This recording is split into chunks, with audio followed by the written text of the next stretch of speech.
excavations of ancient Israel have unearthed an abundance of pottery, remnants of ancient daily life. בערך בין 6,000 שנה.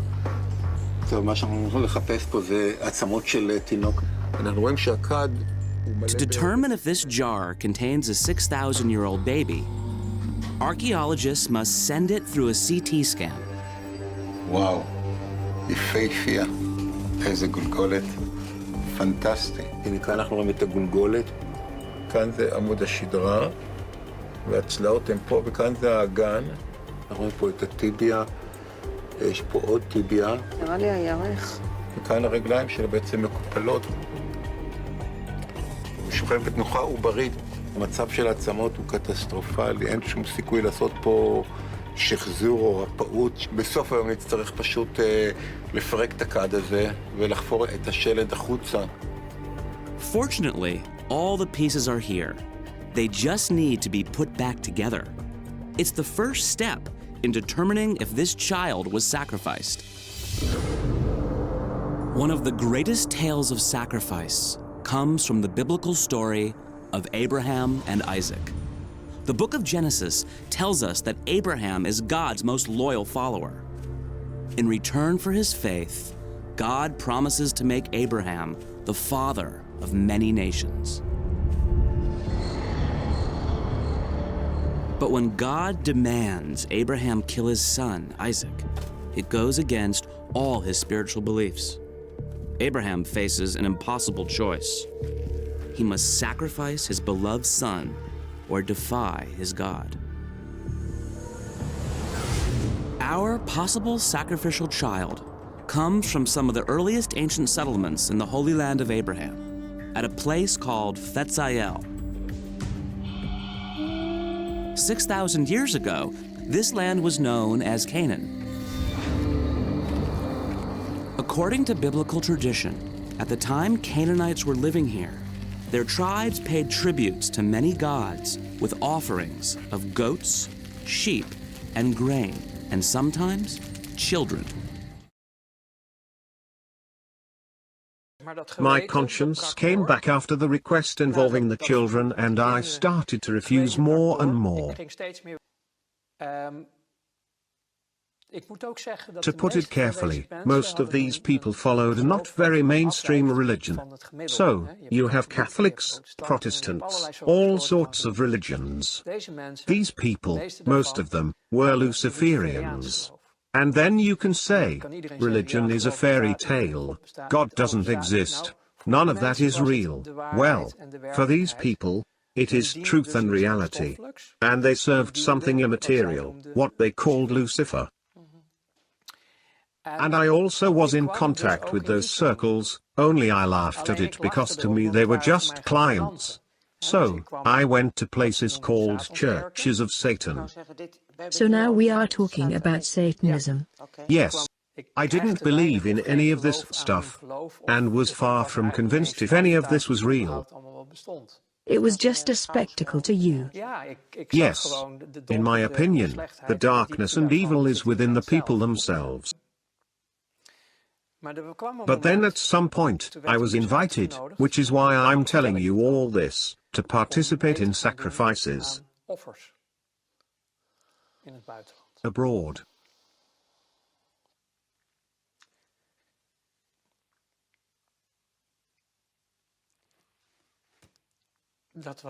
That was the breaking point. Children. You were asked to do that? Yes. And I couldn't do that.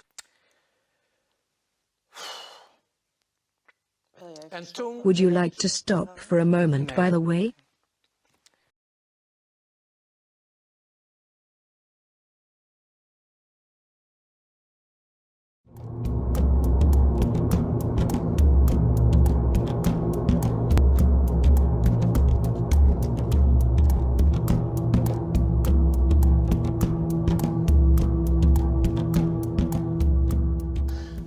Ronald, You have a very strong background in the financial sector, asset management, deposit trading. As far as I understood, can you tell us something about your experiences? For how long did you work there? Well, my experiences are more complicated than what you mentioned just now. Actually, I have been an entrepreneur my entire life. Independence being the key component to me. I have once tried being an employee, but that didn't work out. Being an entrepreneur, I have seen many sectors, amongst which I have experienced the financial world. All my other companies as an entrepreneur, like my own fashion line for ladies, car dealership and also import-export, had me involved to such an extent with building up my own fortune. It inherently guided me into the world of finance. Working in import-export, you encounter different currencies and you have to go to the exchange to trade through brokers. And one of the brokers said at some point, "Ronald, I've been looking at your life for a long time and you are always busy. You earn money, we know, but what is your goal?" And I replied, "The only goal I have as an entrepreneur is to earn as much money as I possibly can. Because, the more money I have, the quicker I can retire, be free and of course have status. Basically everything you want in this society, or at least, that's what I thought back then." So the broker said, "In that case, stop what you are doing now, stop with all those companies and just start dealing money, go into the financial world." And that is the beginning of that situation that is connected to your original question. The broker had a place in the exchange market and he dealt in currencies, deposits, so trading in assets to make money out of differences in interest rates, and that involved the aforementioned asset management.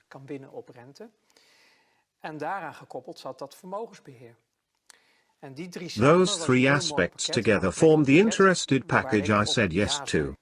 He said, "All right, you can take my place here, I'll train you, introduce you into the network.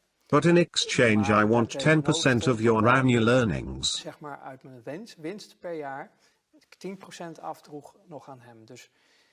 So he basically sold me his spot in the financial world and asked a 10% commission, which I paid him. I said, "Yes, fine with me." Then he replied, "There is one thing you need to know. If you can't put your conscience in the proverbial freezer, and I don't mean on -18 degrees, but on -100 degrees, then don't get involved in this." That was the message. You want a lot of money, you can obtain that, I can help you, but it comes at a great cost. Because you cannot do this with a clear conscience. Well, I laughed at that. I was young and naive. From my youth, from the way I came into life, my far from ideal youth led me to develop a certain view of the world and humanity. What do you mean by that? No warm, loving family? My mother always did the best she could to make us feel loved. But she was hampered by that due to the behavior of my father, who caused us to feel more like we lived in a war zone with each other. That isn't an exemplary situation to grow up in. And as a child growing up like that, led me to believe that the world and humanity are far from great.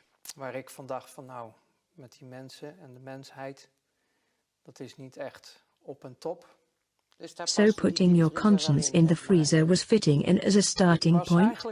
I was partially already used to doing that out of self-preservation. So to put my conscience in the freezer was not an impossible task to me. So it became a survival mechanism to you? Yes, yes. And my view of humanity and the world around me wasn't exactly positive either. I only thought of myself, that the way I grew up to be out of self-preservation, and I got into that deal. which meant that slowly I built up a customer base. And as I improved my skills within the network, I got deeper into the financial world.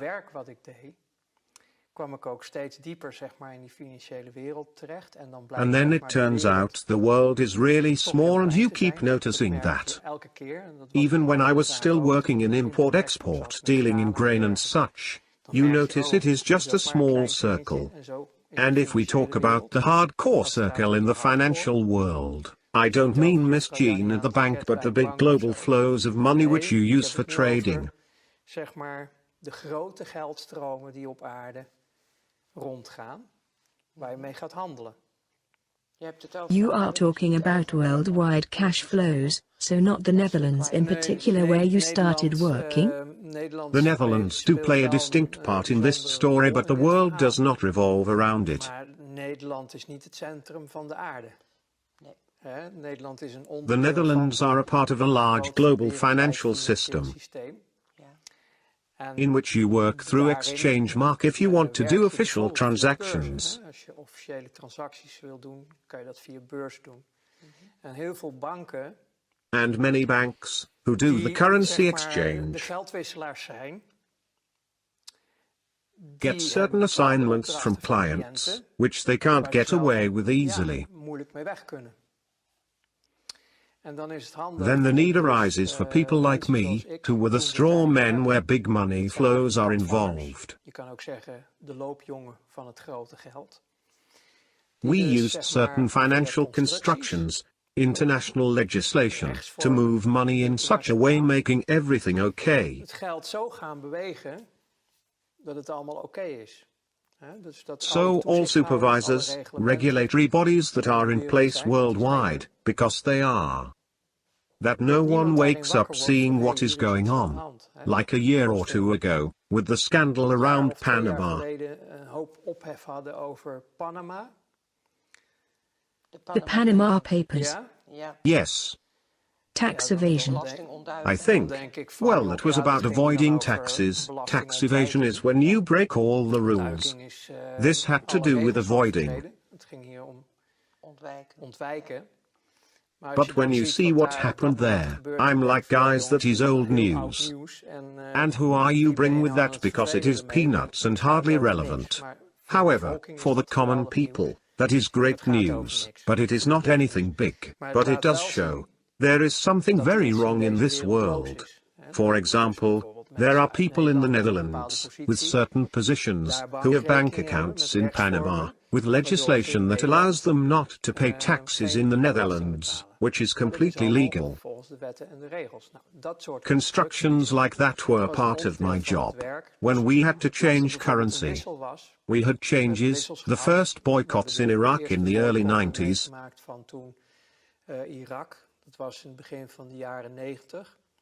When there was a boycott in Iraq because of the war that started there. And we were confronted with what we called Iraqi dollar. Iraqi dollars, which were actually American dollars. The American dollar has a direct relation to the oil prices, which made it a world trading currency backed up by oil. As long as that connection is in place, the dollar has a value. Officially, the Iraqi people weren't allowed to sell their oil due to the boycott. In theory, that is, because never before there was such a big business in oil. With discounts in this case, because officially it wasn't allowed, so with discounts it still crossed the borders. These dollars, because the energy was always paid in the dollars, so the Iraqi dollars had to go somewhere. You couldn't just take them to the desk at the bank because of all the regulations and checks did provide a certain protection. Because money laundering and criminality wasn't anything new back then.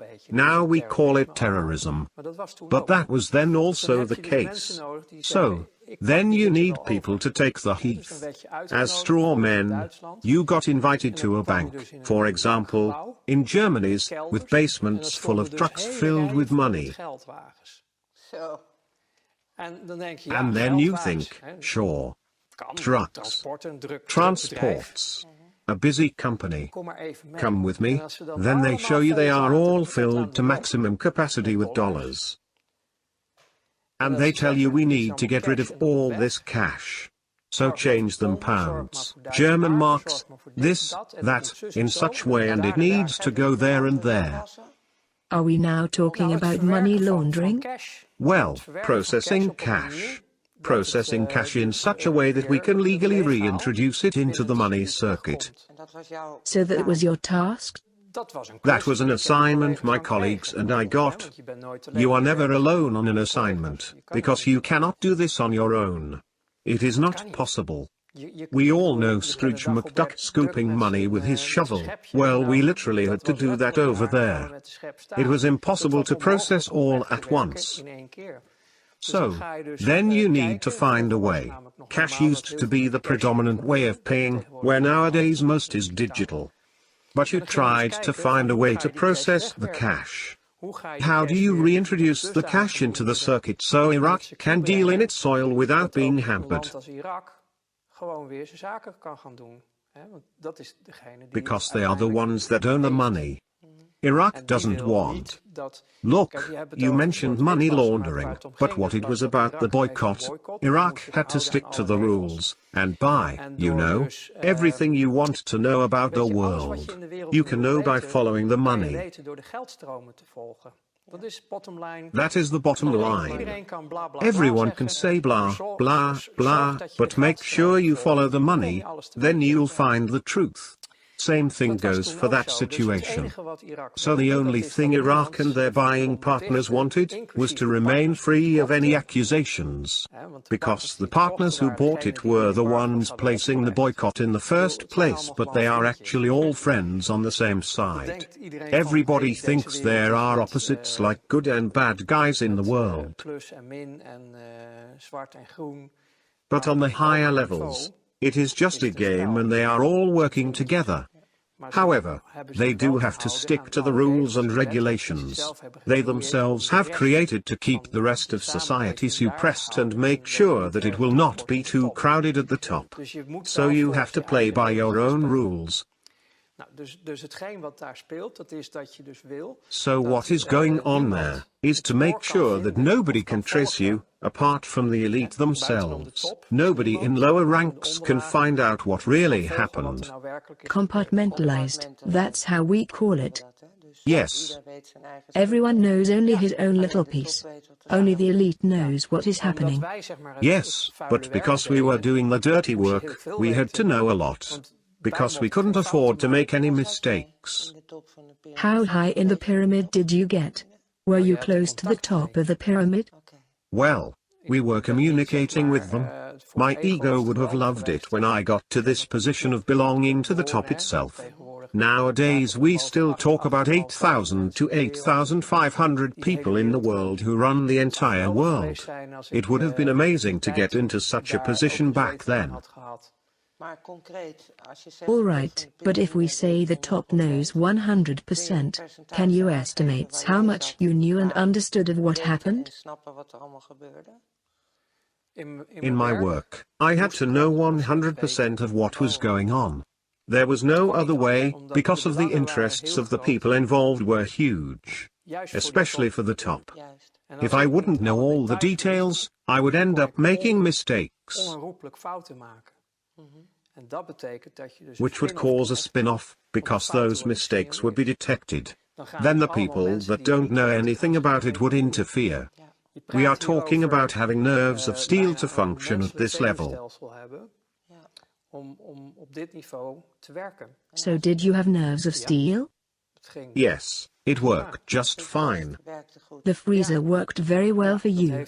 Yes, I played at the highest level for about 5 years. And then it was totally over, out and done with. That was a very intense moment for me. That happened suddenly? Well, no, the thing is, I gave a small example of what was involved. So, in this case, currency exchange, dollar to something else, deposited in a safe manner, and managing assets well, so it could grow to rate of return, leading to reinvestments with the money. The level I played at in those 5 years. And that didn't happen overnight, you need to earn your place. I am skilled at connecting the dots, information in order to achieve a full picture of all the things involved.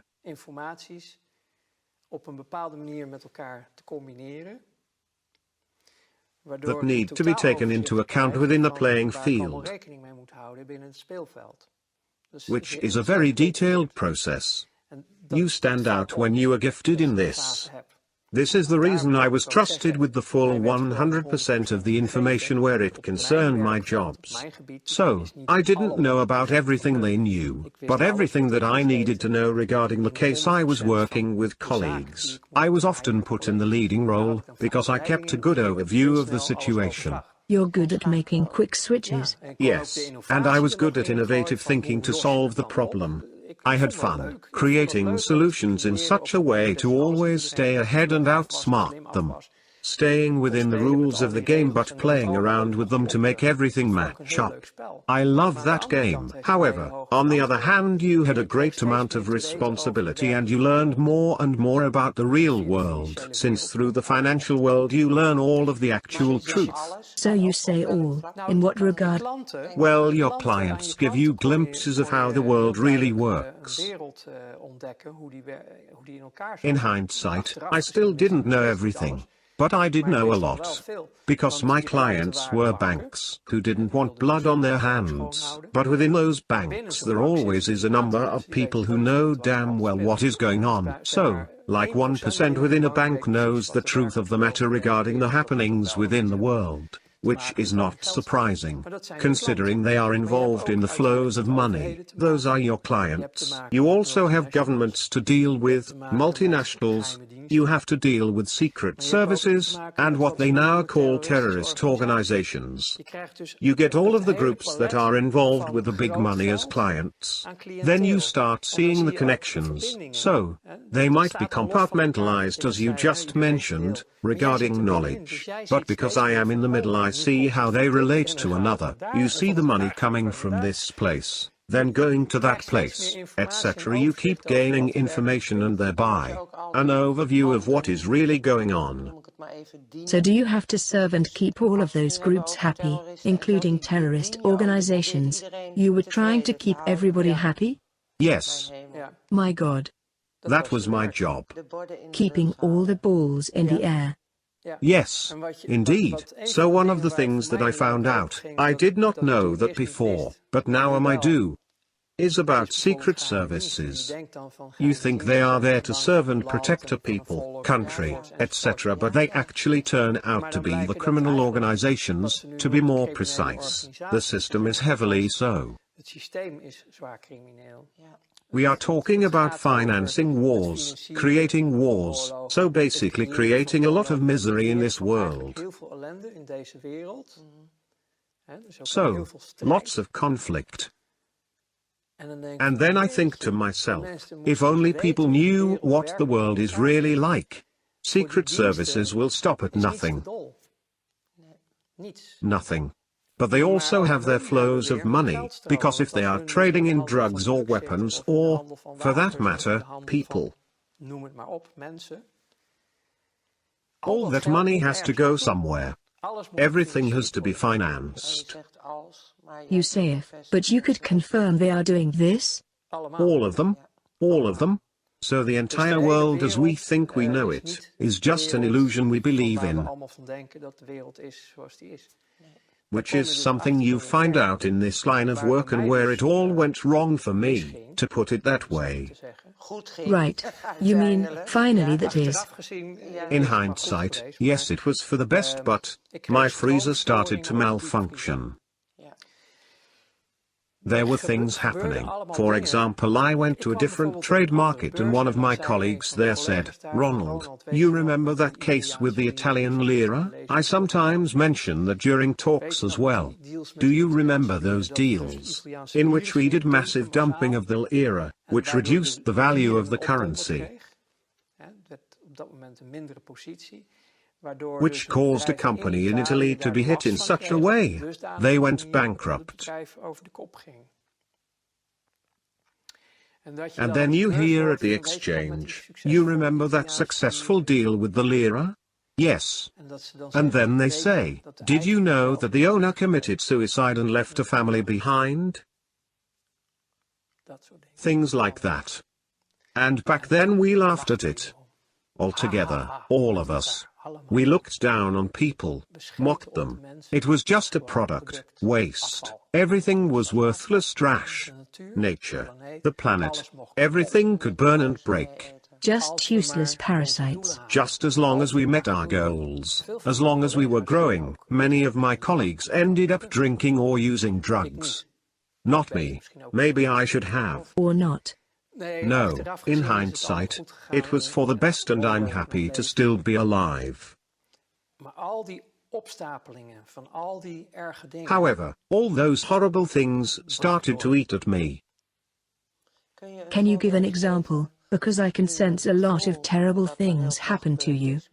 Yes. It is difficult for me to talk about. I can feel that, but only whatever you wish to share is all right. Yes. I only talk about things I want to tell. But it does evoke lots of emotions, and with my conscience not being in the freezer, it touches me deeply. Yes, I feel the same way. All right. Can you tell me the worst thing that has happened that caused the tipping point in your situation?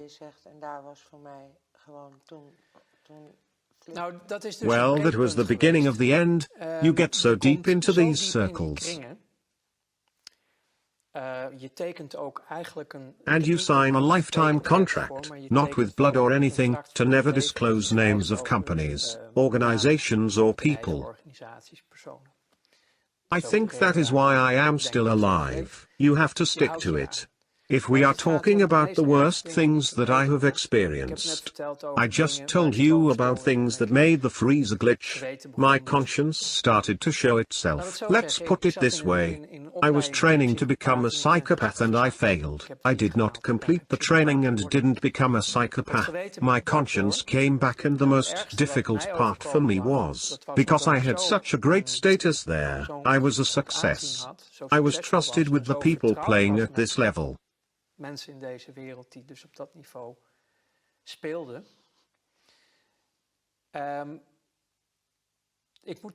To put it carefully, most of these people followed a not very mainstream religion. So, you have Catholics, Protestants, all sorts of religions.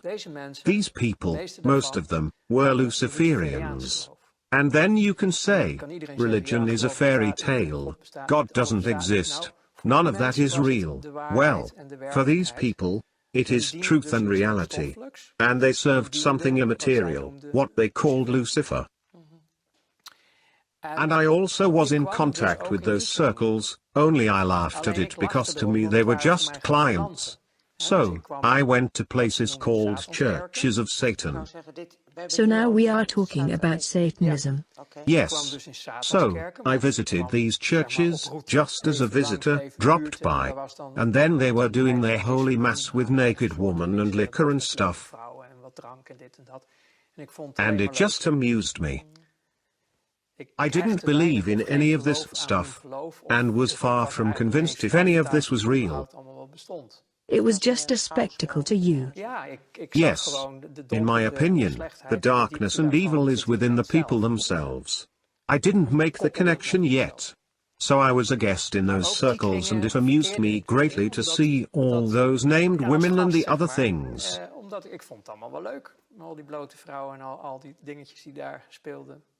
It was the good life. But then at some point, I was invited, which is why I'm telling you all this, to participate in sacrifices abroad.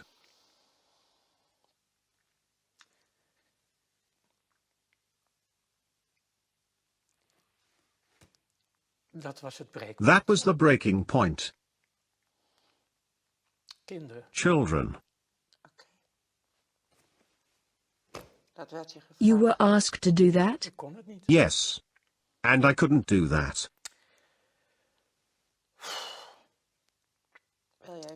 Would you like to stop for a moment, by the way? No. And then I started to slowly break down. I lived through quite a lot as a child myself, and this really touched me deeply. Everything changed. But that is the world I found myself in. And then I started to refuse assignments within my job. I could no longer do it, which made me a threat. I was no longer capable of functioning optimally. My performance started to shake and I had refused tasks. I had not participated. The purpose of the whole thing, eventually, in that world, is that they have everybody in their pocket. You need to be susceptible to blackmail. And blackmailing me proved to be very hard if I look back on it. They wanted to do that through those children. And that broke me. Is that, you are not telling me something new, what they also do in politics? If you Google this, you'll find enough worldwide witness accounts to know this isn't a Walt Disney fairy tale. Unfortunately, the truth is that worldwide they have been doing this for thousands of years. I once studied theology, and even in the Bible you find references to these practices with Israelites. The reason the first 10 tribes were banished to Babylonia was because of these rituals with children, including the sacrificing of children. So this is pertinent. All this made me believe, because I realized there was more to life than meets the eye. There is a whole invisible world. It is real. You really do talk about a dark force and a manifestation of light. So, I resorted to studying theology to make sense of it all. And psychology as well, if I remember correctly? Yes, but that I did in my first life, because through commercial psychology, mass psychology, I was able to manipulate situations for my own benefit. That is scary, because if you dig into that you find Tavistock Institute and mind control, MK Ultra, Monarch and the like. Yes, that is correct, but that was all part of the job. Through training at the job, I got into that more deeply, because when you are making deals, you also need to manipulate the media. You have to manipulate lots of things because nothing can be seen as it is. Everything has to appear to be something different. You see the people as a flock of sheep. You put a couple of border collies and drive them in a direction. And to be honest with you, I still see that happening around me. People are still, through the systems and methods that we ourselves used to use, being treated in that same way, and it still works. People still don't understand how it really works and are still on the level of as long as I have my beer and whatever, completely self-absorbed, also a survival mechanism. I mean, it is the program after all. But you still see how stupidly easy it is to put people in a certain direction, when you are the one pulling the strings. That is mass psychology. Yes, and later, much later, in all those studies and discoveries, I found a document which they are claiming is bullshit, of course, the Protocols of Zion. And nowadays I recommend everyone to read the whole of that incredibly boring document. Just work through it, read it though. We are also talking about Zionism. Yes, of course. If you read the Protocols of Zion and really study them and understand, then it is like reading the newspaper of the daily life. How from their position of ultimate power, and ultimate it has literally become, But that is only because the people don't stand up for themselves. They don't realize what reality is. And we have all been programmed. If you dare to say you are against Zionism, then you are branded an anti-Semite. The negative, you can say evil, the Luciferians, the Satanists, whatever you wish to call it, it is a real entity. I have found that what is written in the Bible, and not just the Bible, you can find it in so many books. There really has been a moment of separation from the manifestation of light, in which a group went their own way and are carrying an intense hatred, anger.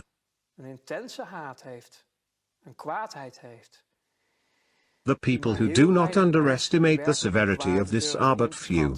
Because this is an all-annihilating force that hates our guts. It hates creation. It hates life. And it will do anything to destroy us completely. And the way to do that is to divide humanity. Divide and conquer is their truth. Humanity is a manifestation of light. That is the true creation. As long as you divide them based on political parties, skin color, you name it, then you, from a Luciferian point of view that is, suppress the full capacities of your enemy, their full power. They can't stand up for themselves. Because if that would happen, the Luciferians would lose. Then this monster, the greedy monster, would disappear. I tell people about this old American general who puts an entire room of people in the dark. The eyes adapt to the darkness, but you can't see a thing. The general doesn't say a word and suddenly he flicks on a lighter, one little light. And due to the prolonged darkness, you experience a manifestation of light from a single point and everyone can slightly see each other again.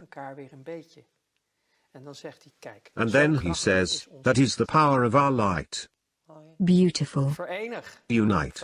Unite. Come together. And this entire shit story ceases to exist. That's how fast it could happen. But that is easy for me to say now.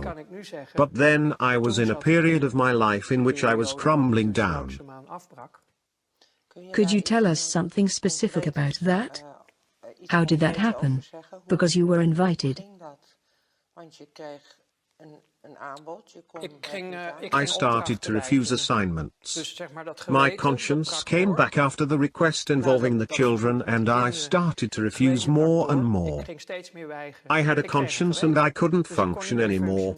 But you did still show up at work after that? I didn't really have a choice. I had my own business with several offices and employees. Everything was still rolling. It must have been hard. Yes, it got very hard, all the tensions. So, on the one hand you are playing with money on a high level, in which you can't afford to make mistakes. Otherwise everything falls down at once. Your entire business is ruined, everybody involved, including yourself. Then you are really screwed. So that brings a lot of stress, factoring in the resurfacing of a conscience. I was warned off when I got into this. Don't do it if you can't put your conscience at minus 100 degrees in the freezer. And you probably realized that then? Yes, I heard myself laugh at it back then, but it wasn't a joke at all. I totally did not understand where I really got into. And your proverbial freezer was switched off? Broken. I couldn't do it anymore. So, I tried to work through it, keep up appearances. I didn't know how to get out of this. I was trapped as well. Everybody was trapped. This all led me to crash completely eventually. My body just simply stopped. The first thing I saw was my mother crying at the intensive care. You ended up at the IC? Yeah, I really shut down. You had literally crashed? Yes. Yes. At that time I didn't believe in anything, not I can still recall how I saw From that corner, I was looking down upon myself. I saw how they were working on me. You had a near-death experience. Well, you could call it that. I have seen I am not my body. I'm in my body. But I am not just my body. I have seen them working on me. And later on, I've been reluctant to talk about it for a long time. I really talked about it much later. But when I did, I had researched so many things already and started to believe. I was starting to better understand the spiritual and the material. At that point, this intense experience got its own place. The realization that I'm not my body. It's just a vessel. So, I lived through all of that, but I also needed a long time to recover. Yes, of course. Yes, I was a train wreck. Complete wreck. I was completely burned out. I had crashed and the body needed a year to recover.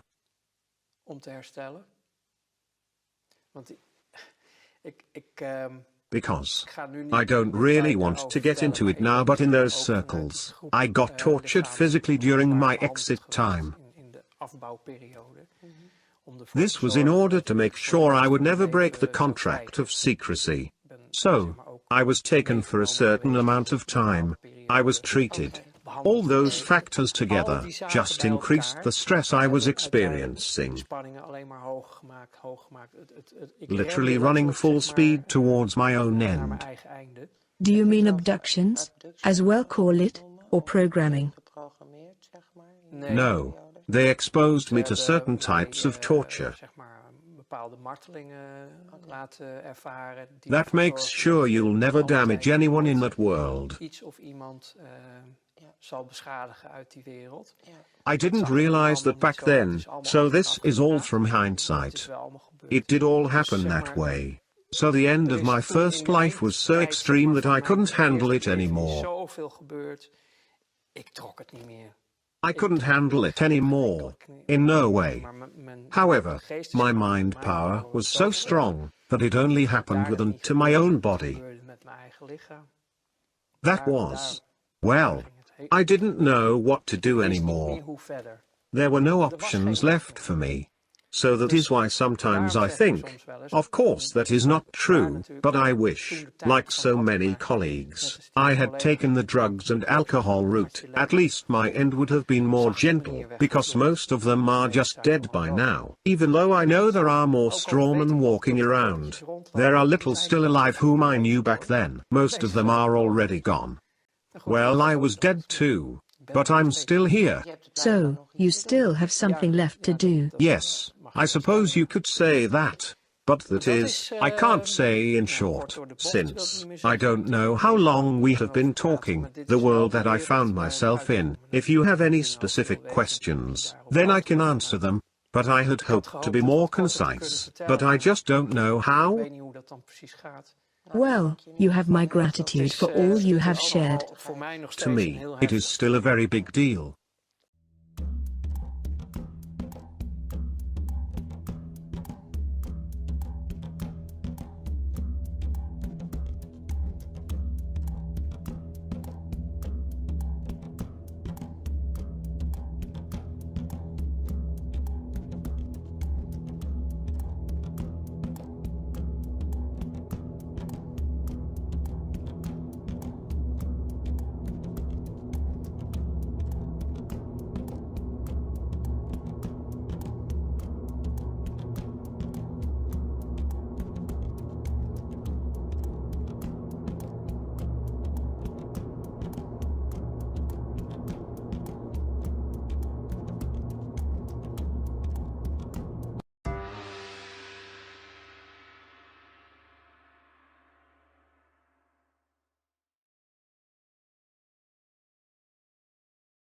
Let me say first off that this is a court of inquiry. It's not an adversarial court. It's a nonprofit educational event.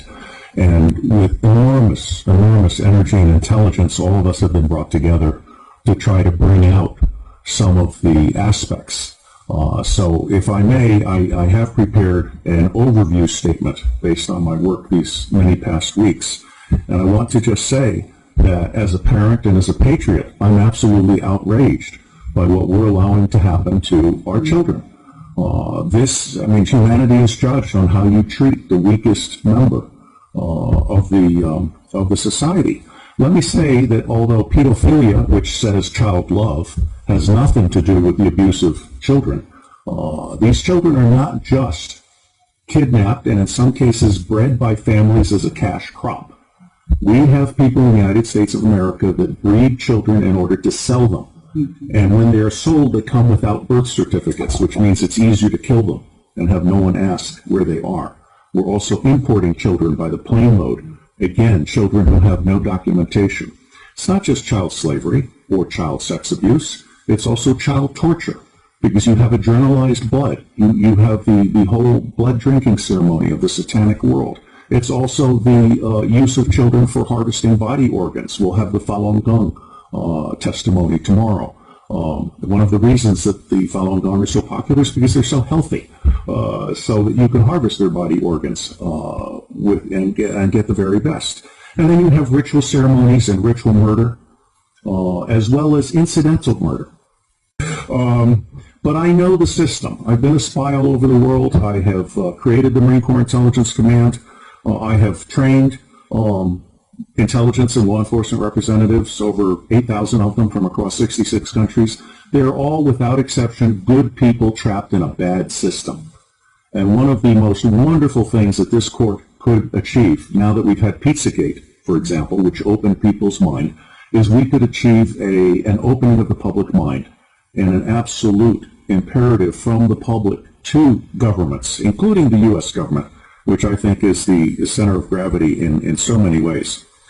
I have found in my research in preparation for this court and all of the work that will follow that most organizations that end up being used to prey on children, Oxfam is a recent example, all of the United Nations organizations, the Boy Scouts of America, all of the child services agencies across the United States of America, they did not start out as organizations to prey on children, but they attract pedophiles.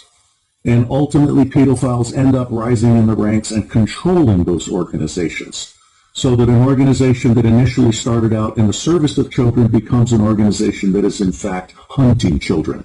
And one of our distinguished commissioners has written an absolutely wonderful book called Child Hunters, which I recommend to all of you as a brief on this.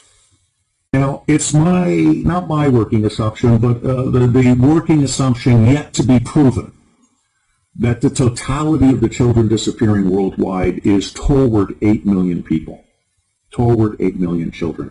In the United States of America, the acknowledged number, not counting the children being bred without birth certificates, not counting the children being imported without documentation, is between 600 and 800,000 a year. Now imagine Africa and East Asia and all these other locations. I personally believe that the number we want to try to document is rising well beyond the official figures, and we have yet to learn what the actual number is. Okay? The other working assumption is, how long do these children survive within the system? What I am hearing from the witnesses that I've talked to is 2 years. It may be longer. It may be 4 years. It may be 6 years. But by and large, these children are so abused. I mean, we're talking rapes by the hour and so forth, that they reach their expiration date within 2 years. And then they're murdered with impunity, or they're ritually murdered if that's what they've been bred for. So I think we need to document this. No one else has done this before in a systematic manner. This commission is rendering a signal service by seeking to do an overall view in the public interest. This will be a massive, massive undertaking. And while the preliminary attempt is to do a 6-month to 9-month endeavor, subject to funding availability and the availability of witnesses and also prisoners, there are a number of prisoners who can be debriefed, who, when properly debriefed by specialists, can really give a deeper understanding that has not been achieved by existing law enforcement and other agencies, because they simply treat these people, when they catch them, in those rare instances when they catch them, as disposable goods to be thrown into prison and forgotten about. And tomorrow we will have some expert testimony from one of our commissioners who can speak to this far, far better than I. William Binney is my counterpart. He is for NSA what I am to CIA, which is to say, he is saying, as I am saying, that we can delete 70% of our respective organizations and put the other 30% to work. But Binney is also the author of ThinThread, which is a way of doing deep discovery in unstructured databases and the internet. And so he is prepared to actually help us do pedophilia tracking worldwide. And one of the things that the other technical commission, Stephen Arnold, is very good at is de-anonymizing the internet. This includes every image having a fingerprint. So you can take an image of a child being abused, and you can track that image through the dark web. So there are resources that we can bring to bear in support of this commission's mission. My favorite technical commission is Arno Reuser from the Netherlands, who is a master librarian. He is so good that when the Dutch intelligence community realized it didn't know enough about the world, they recruited him to create the Open Source Intelligence Center for Dutch intelligence. And as with the endeavors that I helped create in the United States, and in fact for Scotland Yard, very quickly people found out that they could get 40 to 60% of what they knew very cheaply using open sources of information. That's not what government intelligence agencies do today. They want to spend as much money as possible in the riskiest way possible on the most expensive way possible. They're not actually there to do decision support or answer questions. So I believe that Arno Reuser is capable of creating the world's first digital library on pedophilia. And this would be a multilingual library to include local dialects. And it would be a library that would then end up being what we call a magnet for walk-ins. We want to have a very professional ingestion system so that people can volunteer to provide expert witness to the thing, or they can volunteer to offer up their papers. There are a number of pedophiles now who are actually ready to turn over their diaries. All right, so I think we're actually doing something really, really huge. My final comment. The center of gravity for taking down the deep state. Pedophilia is both the induction glue. Pedophilia is how the deep state recruits and controls people. It is also the Achilles heel of the deep state. I believe that once the public realizes that the government is not protecting their children at a scale of vulnerability that we can articulate, then everything else about the government is called into question. All right? So for me, this is a truly righteous endeavor. And I will end by saying that as much good as it might do to get the British angry, for me, the center of gravity for change is the American public. Because if you can get the American public angry, we will stop supporting dictators overseas. We will close all of our military bases overseas. I am on record as a former CIA operations officer saying that our 1,000 bases overseas are not there for national defense. They're there to serve as lily pads for the smuggling of guns, gold, cash, drugs, and small children. So let me say I am proud to be in your company, and I believe that no matter what we do or do not do, it is going to make a difference. God bless you all.